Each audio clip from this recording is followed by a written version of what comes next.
Եկեք այսօր միասին հավաքենք, վերջնականացնենք երկու լուկ։ Երկու տարբերակում էլ ամբողջացնենք տոս զարդերով։ Մինչև վերջներողների համար կա անհագ։ Աու, ինչ սիրուն ստացվեց, ինչքան սիրուն եղան, շատ եմ սիրում առնել վզնոցները, իսկ այս դեպքում լրիվ սենց աղջկական մամայական է։ Ես սիրում եմ, որ շատ նուրբ չի լինում մատանին ու ասեմ, որ ներսի հատվածի արջուկ ենք տեսնում։ Համադրենք մի հատ նուրբ տարբերակով եւ գալիս է այս արջուկային տարբերակը։ Իմ համար ամենակարևոր աքսեսուարը հողերն են։ Իմիջիալից դուք գիտեիք, որ տոսում բոլոր զարդերը կամ արծաթ են, կամ ոսկե պատ արծաթ են։ Հողերին շատ դուր են գալիս, լրիվ իմ ոճի հողեր են։ Դրանով լրիվ գարուն ամառային տեսք ստանանք։ Այն տարբերակը, որ ցերեկը կարող է դառնալ երեկո։ Այս դեպքում համադրում ենք տոսի այս պայուսակի հետ։ Հիմա անցնում ենք երկրորդ լուքին։ Ցենք վզնոցներից։ Ցենք արջուկով։ Խնդրում եմ մի հատ նայեք ինչ սիրուն է ու ինչքան են իրար հետ սազում։ Ոսկեգույն մատանիները ուղակի շքեղ են։ Այս տարբերակները կհամադրենք փոքրիկների հետ։ Նայեք ինչ սիրուն ստացվեց ու այս փոքրիկ օղը կարելի է պտտել։ Հայելու առաջ նայում եմ ու ես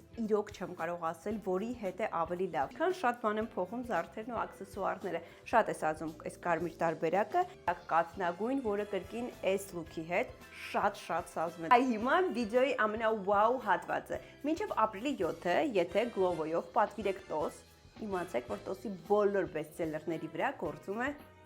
40% սեղք։ Այ հիմա խիղճս հանգիստ կարող եմ ավարտել վիդեոն։